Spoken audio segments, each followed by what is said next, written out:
Hi guys, I hope you're fine today. I'm so happy to be with you again this week. If you're as happy as I am, please like just now. Vous savez que vos likes me font plaisir et m'encouragent à continuer. Alors aujourd'hui, on va voir plein de choses, que ce soit verbe, vocabulaire, structure, idiomatique et conjugaison.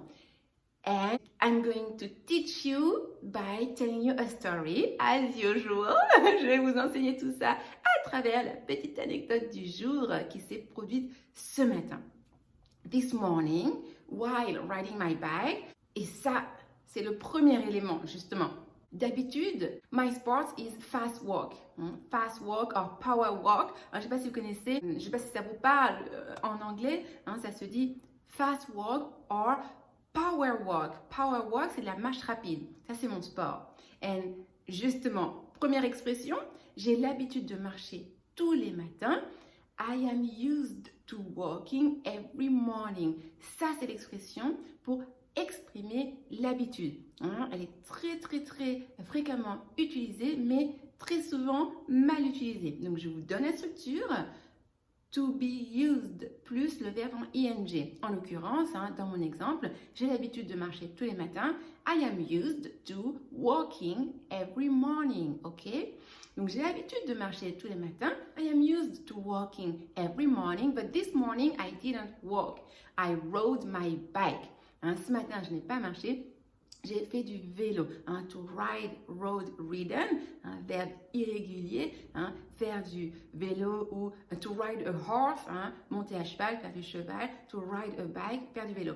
Et ce matin, this morning, I rode my bike because I feel some pain on my ankle, my left ankle. J'ai un peu je sens une douleur depuis quelques temps sur ma cheville gauche. Du coup, je me suis dit que pour la soulager un peu, il serait bien d'aller faire du vélo. And that was a good idea. So I went riding my bike. Donc je suis allée faire du vélo with my partner. And on our way back home, sur le chemin du retour, on our way back home, I ran into a friend of mine. Alors rassurez-vous, je ne lui ai pas roulé dessus. To run into someone, ça veut dire tomber sur quelqu'un par hasard. Ok? To run into someone ou bien to bump into someone, ça se dit aussi, tomber sur quelqu'un par hasard. So I ran into her and she told me, oh, Natalie, you are here, you are fine, you're safe. Oh, I'm so happy to see you. And I was like, but what's happening? And so I turned around.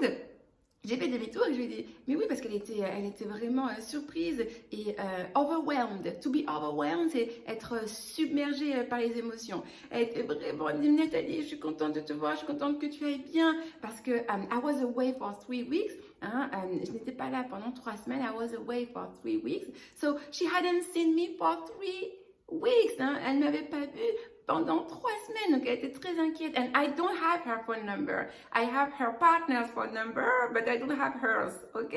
Je n'ai pas son numéro de téléphone. J'ai le téléphone de son compagnon, parce que lui, à l'époque, avait un numéro, mais je n'ai pas le sien. I don't have hers. Et là, une structure pour faire travailler les if clauses, les fameux 3 si comme je les appelle. Ceux qui sont dans mon programme intensif savent de quoi je parle, les 3 si. En l'occurrence, ça c'est le 3e. Si j'avais eu son numéro, je lui aurais envoyé un texto. If I had had her phone number, I would have texted her. Let me repeat. If I had had her phone number, I would have texted her. Si j'avais eu, if I had, puisque parfait, her phone number, I would have texted her. Je lui aurais envoyé un texto. Envoyer un texto, c'est tout simplement to text someone. Envoyer un texto à quelqu'un, to text someone. So, I would have texted her. Okay?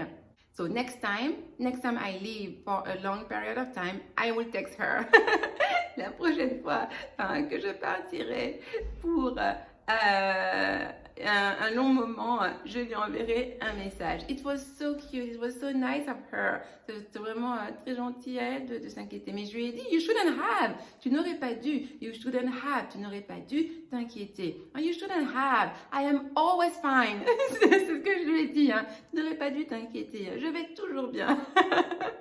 So, ok, donc on a vu plein de choses, du vocabulaire, des verbes, différents temps, la structure de l'habitude, hein, to be used to doing something, avoir l'habitude de faire quelque chose, et notamment le if clause, la if clause number 3, if I had had her phone number, I would have texted her.